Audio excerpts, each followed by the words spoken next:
Okay, I'm trying to show you how the ceiling looks. This is after one coat. This is what we're using in case you're doing the same thing and you want something good to use. It darkened it a little bit, but really not much at all. Just a little bit of shine, which we like because it is so dark and there's going to be so much wood in here. A little bit of shine is nice. We didn't want to do a full gloss because then I think it would be too shiny, but the semi-gloss just gives it a nice little shine. But we did this whole ceiling and the closet last night after Dan came home from work. And now we're trying to decide if the rest of this house is going to need a second coat or not. We're going to give it a couple days to really fully dry and see. But I mean, it feels like you could even wipe this down, you know, if something got on the wall or whatever. Now that really went a long way with that one coat. I am going to work on doing another coat in here today and then probably another coat tomorrow.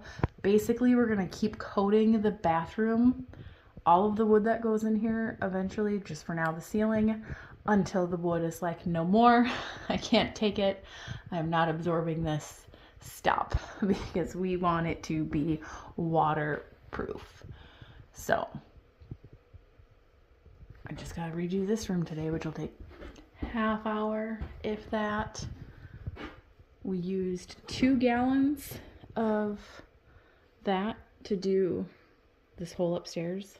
So 24 by 28 house, the ceilings took 2 gallons for the first coat. The second coat, if we do the whole house again, should go a little faster because obviously a lot has already absorbed and it shouldn't take as much. But for now, I'm just gonna do this one again.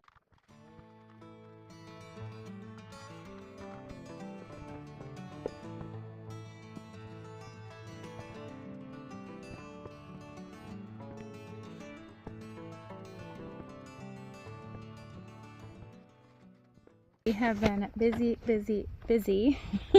One of the things that we have started to do is Dan is pulling out some of the wood from the barn that we tore down last year. These are some of the hand-hewed beams that were in that barn.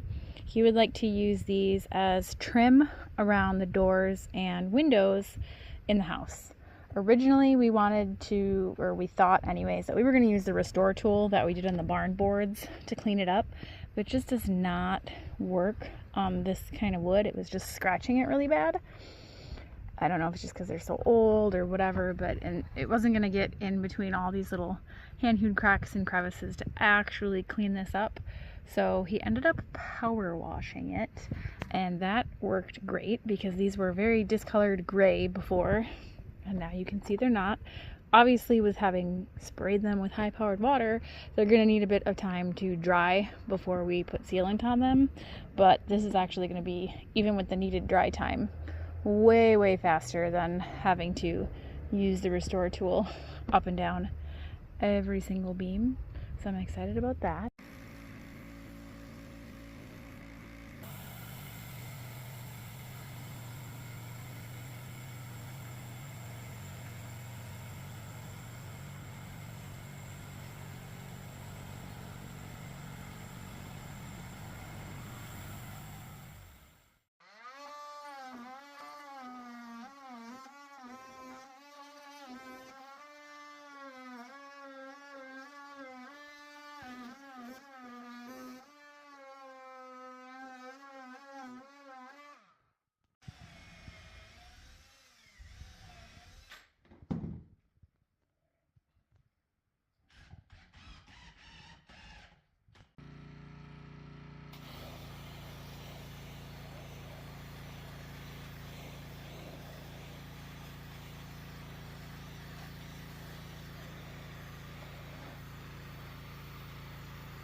We kind of dig them out of the pile, what one we think we want, power wash it, cut it down on the sawmill. Well, first denail it, then cut it down on the sawmill. Then it gets brought over here, kind of air dry a little bit, figure out where we want to put it in here, and then it gets cut into the piece and installed in here. Obviously, we have a long way to go. You can see the color difference from the ones that have dried and the ones that are still wet. We will leave them for a couple weeks, if not a month, we'll see, before we stain them. The heat is on in here. It's about 68 degrees all the time, so they are drying really fast, and they really didn't even absorb that much water. So obviously they'll have to be blown off a little bit here, and we'll do the same finish that we did on the ceiling. Okay, you have to ignore the dog is barking. We have about 2 full days into this. It's been 4 days of work, but we've been busy for at least half of the day on all those days. So this is where we are at. We have started in our bedroom. These are all the walls we're deciding to do. We thought about doing this wall in our bedroom, but they still stick out like 3 inches. And our bed's gonna go here, and there's not a lot of walking space, so we don't want to take even more away by doing that. So we'll end up doing that back wall with the barn boards like the ceiling. So obviously these need to be stained with the clear coat, or I guess not stained, but put like the protectant sealant on it and chinked at some point. Before you ask, don't worry, we are treating them for bugs and beetles and any critters that could be inside the wood, so that we don't have to worry about that. And that's kind of easy to do now when no one is living in the house. So this is kind of, it's going to be a lot of, I don't know, dusting again. We cleaned them off, but then, you know, once we're chopping them, we pick up more. So I'm gonna have to like dust them and then spray them and then vacuum them before we can put our seal coat on. But we still want to let them dry for at least a week or 2. They'll be darker than this once the seal coat goes on, but we don't know how dark. They could end up really dark like the ceiling, probably somewhere in between this and what the ceiling looks like. So we need to get a beam across the top. We want a beam on that wall. And I think eventually we'd like to do a few beams across the living room. We need to see what we have left for beams. But it's turning out really, really exciting. I mean, you can get it now. It's making sense, right? You guys see the vision that we have. We're also going to do this railing with a barn beam. Not quite sure what we're going to do for the little pieces that go between the railing or for our handrail going down the stairs, but it's coming along. Okay, I got that whole video shot and edited and ready to post, and then I watched it back and I realized I didn't do a great job of explaining where all of this wood came along from. And if you're just jumping into the cabin build series now, or you haven't watched any of our teardown videos, you might not understand. So, as I said when I was first talking about the barn beams, these uprights are beams from a barn that we tore down in 2023, and the surrounds for the windowsill. We need to put stuff in here and across the top yet, so this isn't the finished look. But these all came from a barn we tore down in 2023. It's a beautiful barn, one of our neighbors' barns. We were really excited to do that. At that point, we had known that there was this even older homestead building sitting farther away that we kind of had in our back pocket to tear down at some point. Well, we finally got around to tearing that down this November 2024, and that is what all of these pieces come from.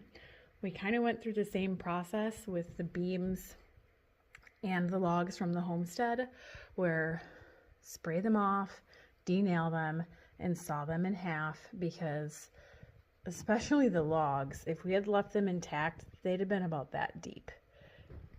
This is a small house. To do that would have taken up so much space. So basically we cut the faces off, and that's what we're installing in here.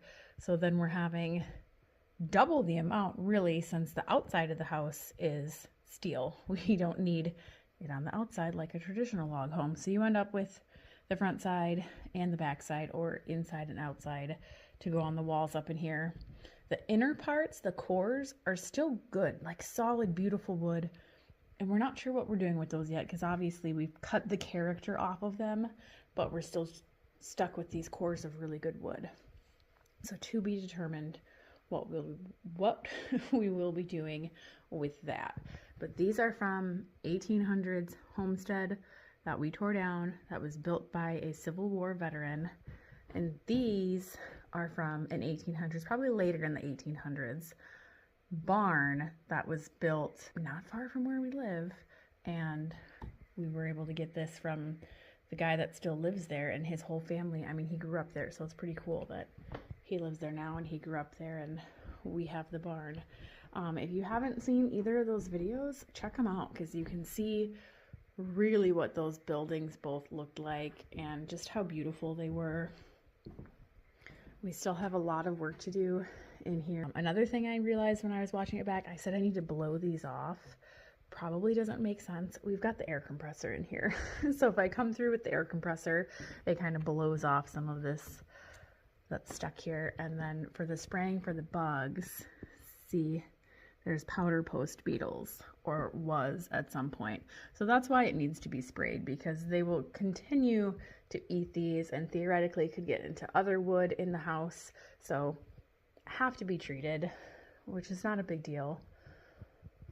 But we haven't done much in here for the last several weeks. We've had a lot of stuff come up. So I'm not sure when the next progress video will be made and go up, but I hope you guys stick around and enjoy kind of watching this whole process. We're thinking now, just because of stuff that's going on, we wanted to be in by, you know, Christmas, maybe New Year's. That's out of the question at this point. Maybe by spring, we'll see. Now I'm not in a rush, because I don't want to be moving from the trailer house into this house, even though it's a short distance, in 20 below weather. We don't need to have doors open that much.